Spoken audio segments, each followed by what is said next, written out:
अस्सलाम वालेकुम। आप देख रहे हैं बैरिस्टर एहतशाम अमीरुद्दीन को इस वीलॉग के साथ आपकी खिदमत में हाज़िर हैं। अच्छा जी, सबसे पहली स्टोरी बात करेंगे सेनेटर इरफान सदीकी पाकिस्तान मुस्लिम लीग नवाज़ से ताल्लुक़। उनका एक स्टेटमेंट मेरी नज़र से गुजरा है। छोटी बात की है इरफान सदीकी साहब ने, उनसे मैं एक्सपेक्ट इसलिए नहीं करता था because he has a background before he zoom the role of a politician, before he became a senator from Pakistan Muslim League Nawaz. He is been writing in the newspapers as a columnist. तो मैं ये expect नहीं करता था कि इतनी छोटी बात इरफान साहब की तरफ से आएगी। उन्होंने कहा है कि इमरान खान की जेल में जो कैद के तकरीबन 180 दिन हैं, उन दिनों में तकरीबन 30 लाख रुपए का ख़र्चा हुआ है इमरान खान के खाने के ऊपर। उसकी तफसीलात कौम के सामने लाई जाएँ, ये मेरा मुतालबा है। दूसरा, उन्होंने कहा है कि इमरान खान का जो खसूसी रिहायशी यूनिट है अडयाला जेल में जिसमें वो रहते हैं, उस पर तकरीबन 1 करोड़ रुपये ख़र्चा हुआ है। उन अखराजात की तफसीलात भी कौम के सामने लाई जाएँ। और 180 दिनों में तकरीबन कोई 65 उनकी मुलाकातें हुई हैं जिसमें 976 अफराद उनसे आकर मिले हैं, उसकी डिटेल्स भी कौम के सामने लाई जाएँ। तो पहली बात तो यह है कि ये जो सबसे पहले अगर मुलाकातों की बात कर लें कि अगर 65 के करीब मुलाकातों में 976 अफराद आकर मिले हैं, तो what is he trying to say कि कौन लोग आके मिलें, क्योंकि वहाँ पे तो जो भी लोग आकर मिलते हैं वो या तो उनकी पार्टी के रहनुमा हैं, या फिर उनके वकला हैं, या फिर उनके फैमिली मेम्बर्स हैं। इसके अलावा तो और कोई तीसरी कैटेगरी का बंदा वहाँ पे जाके उनसे मिला नहीं है। और ये एन उनका राइट है कि उनसे ये मुलाकातें हों, वकला की भी, दीगर उनकी सियासी जमात के रहनुमाओं की भी और फैमिली मेम्बर्स की भी। और दूसरी बात यह है कि वो तो पूरी स्क्रूटनी के बाद जाकर वहाँ पर मुलाकात, अभी भी तो रौला ये पड़ा हुआ है कि अदालत की इजाज़त के अहकामात के बावजूद, इजाज़त छोड़ें आप, अहकामात के बावजूद सुपरिटेंडेंट अडयाला जेल मुलाकातें करने नहीं दे रहा खान साहब से। तो उसकी वजह से वो दोबारा कोर्ट में गए और शो कॉज नोटिस हुआ है सुपरिटेंडेंट को। तो is he trying to make up a case कि पता नहीं कौन लोग आके इमरान खान को मिलते रहे हैं, क्योंकि कौन लोग, कोई भी तो इस तरह आके नहीं मिल सकते ना। वो तो जेल की स्क्रूटनाइजेशन के बाद, सुपरिटेंडेंट और IG जेल खानाजात की इजाज़त के बाद जाके जो मुतल्लिका लोग हैं जिनके हवाले से अदालत के अहकामात हैं, और अदालत के अहकामात पर ही उन्होंने जाके मुलाकात अपनी पॉसिबल बनाई, उसके बगैर तो आप मिलने भी नहीं दे रहे थे, वही जाके मिलते रहे। तो उसमें से वो क्या निकालना चाहते हैं ये उनको पता हो। दूसरी बात जो उन्होंने की है कि 30 लाख रुपए के अखराजात इमरान खान के ऊपर आए हैं तकरीबन 180 दिन की असीरी में जो जेल में उनकी है। तो पहली बात तो ये है कि इरफान साहब को ये 30 लाख रुपए तो नज़र आ रहे हैं, इमरान खान के खाने के अखराजात 30 लाख रुपए नज़र आ रहे हैं, लेकिन अपनी लीडरशिप के हवाले से जो इल्ज़ामात हैं उसके बारे में उनको शायद एहसास नहीं है। एहसास तो है लेकिन सर्टनली उससे वो नज़र चुरा लेते हैं। मतलब कि I mean for God sake, you referring to 30 lakh rupees कि इमरान खान के 30 लाख रुपए का। एक तो अच्छा, सबसे पहली बात तो ये है कि एक बंदे पे झूठे मुकदमात बना के उसको जेल में रखा जाए और उसको कैद किया जाए, और बड़ा सिस्टमेटिकली एक मेथड के थ्रू उसको जेल में रखना इंश्योर किया जाए कि बाहर ना निकल सके। एक मुकदमे में अगर ज़मानत या बरीयत या उसकी सस्पेंशन होती है सज़ा की, तो अगले मुकदमे में गिरफ्तारी डाल के इसको जेल में ही रखा जाए। एक तो इतना सिस्टमेटिकली डिज़ाइन इंजीनियर्ड किस्म की विक्टिमाइजेशन आप उसके साथ कर रहे हैं, और वो भी जाली और झूठे मुकदमात की बुनियाद पर कर रहे हैं। ऊपर से उसको खाना देना भी 180 दिन, तकरीबन कोई जो 6 महीने, उसमें वो खाना देना भी आपको चुभता है कि आप कहते हैं उस खाने पे 30 लाख रुपया खर्चा आ गया। इमरान खान की जो फॉलोइंग है, मेरा ख्याल है कि अगर आप एक दफ़ा उनको, अगर जेल पे इतना ही महंगा पड़ रहा है इमरान खान का खाने का ख़र्चा, तो आप उनको एक दफ़ा कहें, इससे तो कई गुना, हज़ारों गुना ज़्यादा पैसे वो वैसे इमरान खान के ऊपर से वार के फेंक देंगे। मेरे ख्याल में जिस बात का आप ढंडोरा पीटने की कोशिश कर रहे हैं कि 30 लाख रुपया खाने का ख़र्चा आ गया, कौम के सामने लेकर आया जाए, आप इजाज़त दें। मेरे ख्याल में इमरान खान की जितनी फॉलोइंग है ओवरसीज़ से, आप देखें कितने जाएंगे लोग स्पॉन्सर करने के लिए इमरान खान को। ये आप लोगों ने ही तो पाबंदी लगाई है कि जी ये मामलात जेल इंतज़ामिया ख़ुद हैंडल करेगी, ख़ुद देखेगी, और फिर 1 करोड़ का जो यूनिट है अखराजात। अच्छा चले, मुझे ये बताएं, ये जेल ने दिए अपने पास से पैसे? एक वकील के तौर पे what I know, and I have been visiting jails as a lawyer number 1, और उसके अलावा भी मैं NOV नॉन ऑफिशियल विजिटर के तौर पे, यानी कि वो इंस्पेक्शन वगैरह करता था, रिपोर्ट वगैरह लिख देता था, वो कि अगर किसी कैदी को कोई प्रॉब्लम है, जेल के हालात कैसे हैं, इंतज़ामिया का रवैया ठीक है, वो सारा मैं लिखता होता था एक NOV के तौर पे। तो मैं अपना तजर्बा आपको बता रहा हूँ कि वहाँ पर जो जेल सुपरिटेंडेंट होता है ना, अगर कोई प्रिजनर जो पीछे से खाता पीता है वो अपना सेल बेहतर करवाना चाहता है, कोई टाइलें लगवाना चाहता है, कोई कमोड लगवाना चाहता है, कोई सेल का माहौल बेहतर करना चाहता है, पेंट करवाना, कुछ भी, तो वो अपने ज़ाती खर्चे पे करता है और इस शर्त पे करता है। और अगर कोई टेलीविज़न भी वहाँ पर जाकर रखता है या कोई और चीज़, मिसाल के तौर पे कूलर रखता है या कोई और चीज़ रखता है, तो वो अपने ज़ाती खर्चे पे करता है और इस शर्त पे करता है कि कल को जब वो ये छोड़ कर जाएगा यहाँ से, तो ये सारा सामान इधर ही छोड़ के जाएगा, ये डोनेट करके जाएगा जेल को, इसी सेल में रह जाएगा, सो दैट अगला जो भी कोई कैदी आएगा वो उसको ये फैसिलिटीज़ अवेलेबल होंगी। That's how it works in the jail. तो ये 1 करोड़ रुपया, सबसे पहले तो मुझे यही क्लियर हो जाएगा कि ये जेल इंतज़ामिया ने अपने पास से लगवाया है या फिर जेल इंतज़ामिया ने इजाज़त दी थी और पाकिस्तान तहरीक इंसाफ ने ख़र्चा किया है इस यूनिट पे। और अगर आपने ख़ुद किया और उसकी भी आपको तकलीफ़ है और ख़ुद ही आपने कहा है कि हमने करना है और हमने प्रोटेक्शन सिक्योरिटी किसी और को इजाज़त नहीं दे सकते फ़लाना, तो आई थिंक आप अपना बिल इनवॉइस दें उनको, PTI वालों को। और इमरान खान के बहुत से चाहने वाले हैं पूरी दुनिया में, वो ये पैसे आपको रीइंबर्स कर देंगे। लेकिन एक तरफ अरबों की करप्शन के इल्ज़ामात और दूसरी तरफ 30 लाख अखराजात और 1 करोड़ रुपए का यूनिट के ऊपर ख़र्चा। आप समझते हैं कि इस तरह की बातें करके आप you can create a balance, आप उस फ़र्क को मिटा सकते हैं जो फ़र्क इस वक्त आवाम को लगता है इमरान खान और इमरान खान के सियासी मुखालफिन के माबैन। इस तरह की बातों से आप वो फ़र्क नहीं मिटा सकते। यानी कि एक तरफ किधर सरे महल के इल्ज़ामात, एवन फील्ड, अल अजीज़िया के इल्ज़ाम, ठीक है बरियतें हो गई हैं, लेकिन जिस तरह से वो केसेस बने थे और जिस तरह से बरियत हुई हैं, दोनों में ही प्रॉब्लम है, दोनों में ही प्रॉब्लम है। तोशाखाना की आज तक प्रोसीडिंग आगे नहीं चल रही है। तोशाखाना से गाड़ी नहीं ले सकते थे, उसके बावजूद तोशाखाना से गाड़ी ली, लेकिन प्रोसीडिंग नहीं चली। खान ने घड़ी ली जो कि ले सकता था, लेकिन प्रोसीडिंग चली और एक्सपेडिशसली चली और सज़ा भी हो गई। तो ये तो हमारे कानून का दोहरा मेयार है ना, ये तो हमारी अदालतों की मजबूरी है बेचारियों की कि वो इस तरह से चलती हैं और उनको चलना पड़ता है और उनके पास उन्हें लगता है कि और कोई ऑप्शन है नहीं। तो एक तरफ जो इल्ज़ामात और जो रेप्यूटेशन, क्रेडिबिलिटी इमरान खान के सियासी मुखालफिन या हरीफ़ों की है, और दूसरी तरफ इमरान खान की क्रेडिबिलिटी, दोनों में ज़मीन आसमान का फ़र्क है। तो इरफान सदीकी साहब की इस तरह की बातों से मैं नहीं समझता कि कोई फ़र्क पड़ेगा। और ये ले आए कौम के सामने 1 करोड़ 30 लाख रुपए के अखराजात की तफसीलात ला के सामने रखने, कौम ने इसको घास ही नहीं डालनी है। मतलब कि एक तो हुकूमत पे ज़बरदस्ती काबिज़ होके धौंस और धांधली वाले इलेक्शन के नतीजे में बैठ के और एक बंदे को ज़बरदस्ती जेल में विक्टिमाइजेशन का निशाना बना के रख के अब उसका 1 करोड़ 30 लाख रुपए आप गिनवा रहे हैं उसके फॉलोअर्स को या उसकी पार्टी को। तो ये तो बहुत ही ढटाई है, इससे ज़्यादा मैं क्या कह सकता हूँ। तो बहरहाल एक ये इरफान सदीकी साहब की खबर थी। दूसरा, पाकिस्तान का सिस्टम आप देखें कि KPK का जो CM KPK Ali mean Gandapur हैं, उन्होंने ये पिछले दिनों बात की थी कि हमें धमकियां देने से इज्तनाब करें, ऐसा ना हो कि आपके घर पुलिस भेज दें। और वो इशारा उनका उस तरफ था कि पाकिस्तान तहरीक इंसाफ के दौरे हुकूमत में KPK में DI खान में FIRs का इंदराज हुआ था आसिफ जरदारी, नवाज शरीफ और मरीम नवाज़ के ख़िलाफ़। तो वो जब उन्होंने ये स्टेटमेंट दिया तो उसके ऊपर दोबारा एक गहमा गहमी हुई कि भाई ये क्या हुआ है, कोई नया पर्चा दर्ज हुआ है? तो नहीं, अब खबर ये आई है KPK पुलिस ने ये कहा है। और पुलिस की हरकतें आप देखें, चाहे वो पंजाब की पुलिस है, चाहे वो KPK में पुलिस काम कर रही है, कि उन्होंने कहा है कि नहीं, ये तो 2022 में पाकिस्तान तहरीक इंसाफ के दौरे हुकूमत में आसिफ अली जरदारी, नवाज शरीफ और मरीम नवाज़ के ऊपर DI खान थाना कैंट में पर्चा दर्ज हुआ था, जिसको हमने सील कर दिया था। भाई सील तुम करते कैसे हो? ये पंजाब पुलिस वाले भी कहते हैं।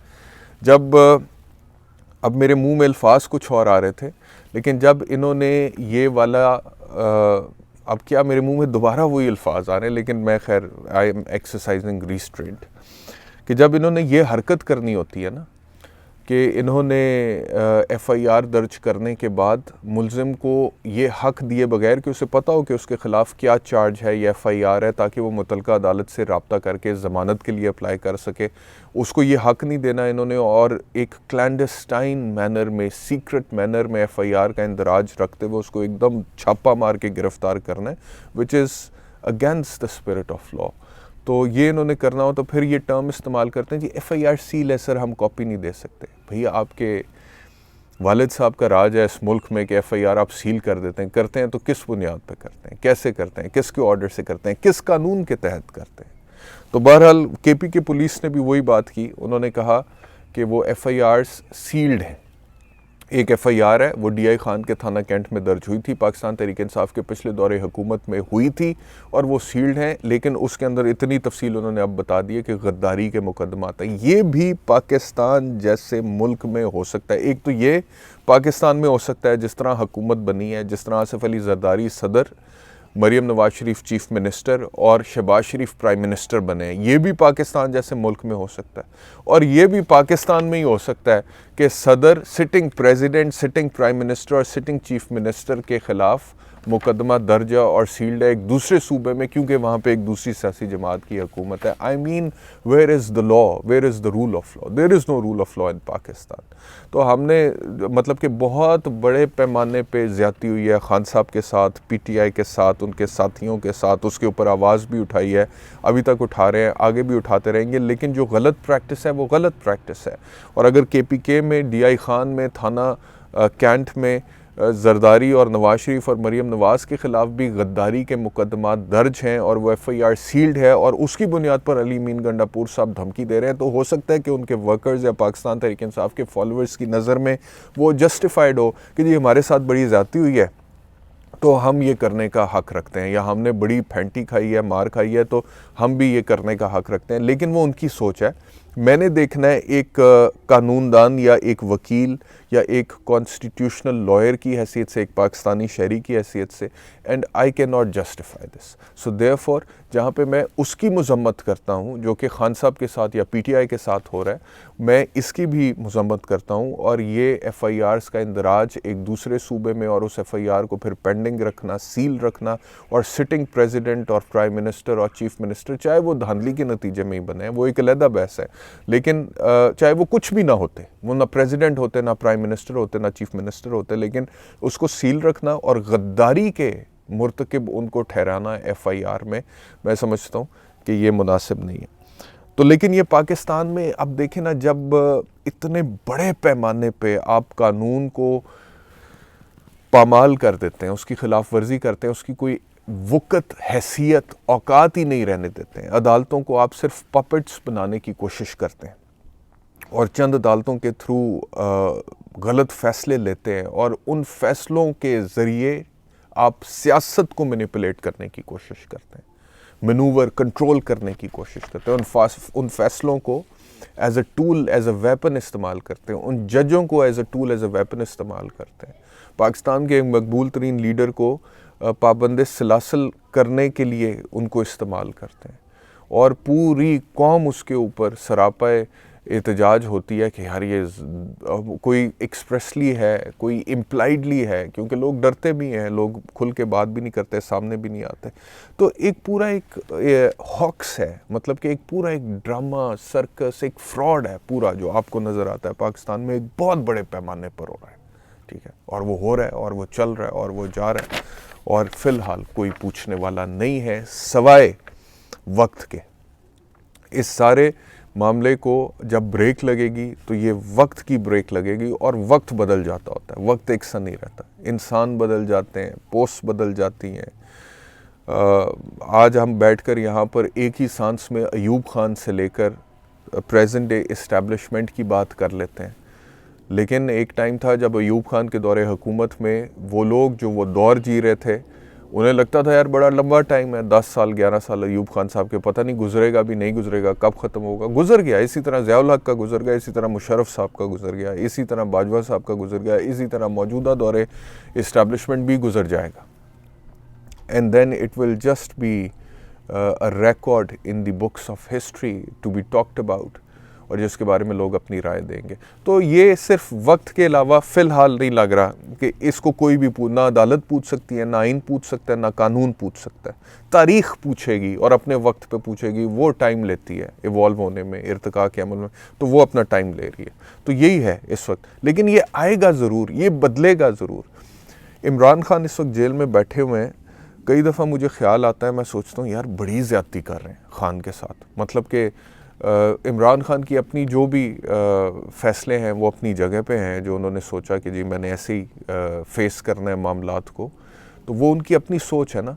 लेकिन जो दूसरों की सोच है कि जी जब तक अगर ठीक है इमरान की ये सोच है तो हमारी भी यही सोच है और उसको जेल में ही रखना है और ऐसे ही रखना है और उस मुद्दत तक रखना है जब तक ये सोच नहीं बदलेगा या जब तक हम रख सकते हैं, तो ये बड़ी ज़्यादती है। इसमें कानून, आइन, इंसाफ का कोई लेना देना नहीं है। इसमें सिर्फ अना है, इसमें सिर्फ ज़िद है, इसमें सिर्फ धौंस है, इसमें अथॉरिटी है, पावर है और उस अथॉरिटी का इस्तेमाल है, एब्यूज़ ऑफ दैट पावर है। और फिर एक ऐसे शख्स के साथ कर रहे हैं जो कि एक अननोन आदमी नहीं है, और एक ऐसा शख्स जो कि चलो नोन भी हो लेकिन बहुत सारे लोग इस दुनिया में बहुत नोन है। शायद अफरीदी साहब की आजकल चल रही है कंट्रोवर्सी के जी, पीटीआई का सोशल मीडिया उनके ख़िलाफ़ कैंपेन कर रहा है, तो शायद साहब नोन है, अफरीदी साहब नोन है, and he is serve the cricket team of Pakistan and people have celebrated him as a cricketer.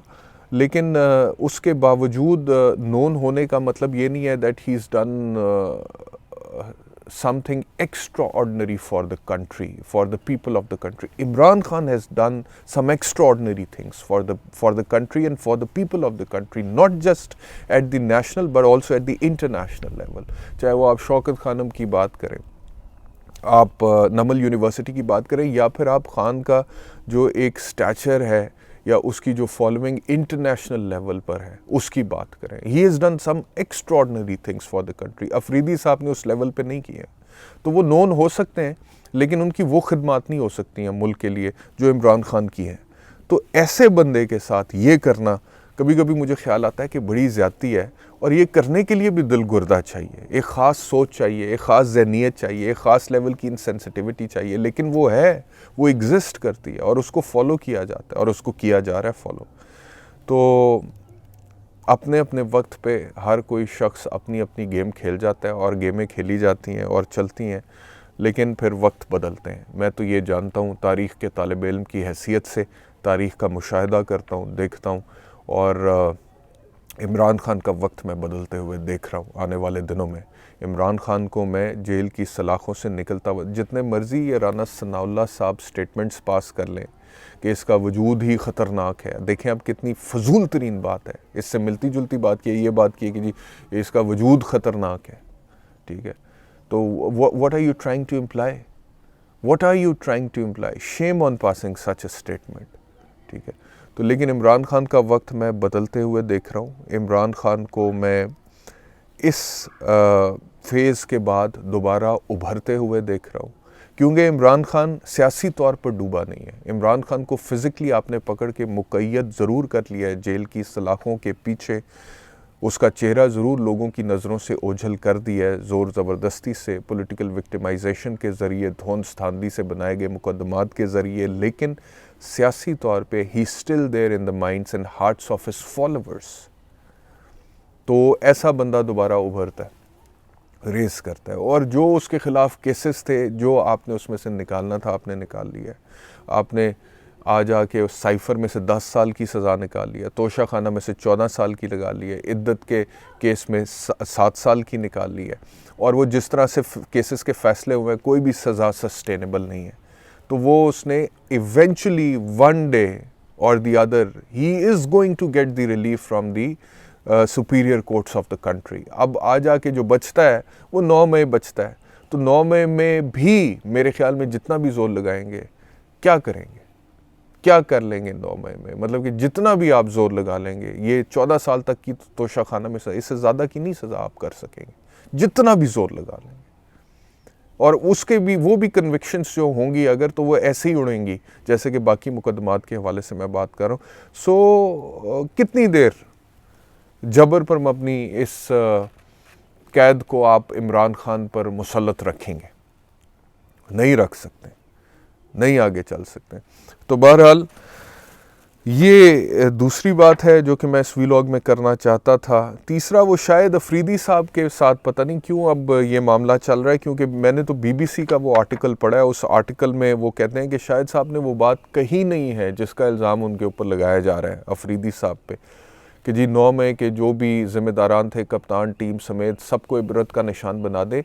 He says के उन्होंने वो बात कही नहीं है, वो फेक किसी अकाउंट से बात की गई है। तो अगर पाकिस्तान तहरीक इंसाफ की फॉलोइंग को या सोशल मीडिया सेल को ये इशू है, तो बीबीसी ये रिपोर्ट कर रहा है कि उन्होंने ये बात नहीं कही है। और आज की तो खबर ये है कि शेर अफजल मरवत और अली मोहम्मद ख़ान शाहिद अफरीदी के हक़ में बोल पड़े हैं, और सोशल मीडिया के कुछ लोग जो हैं वो उनके ख़िलाफ़ बोल रहे हैं। पाकिस्तान तहरीक इंसाफ के जो कुछ यूट्यूबर सपोर्टर्स हैं वो शाहिद अफरीदी के ख़िलाफ़ बोल रहे हैं।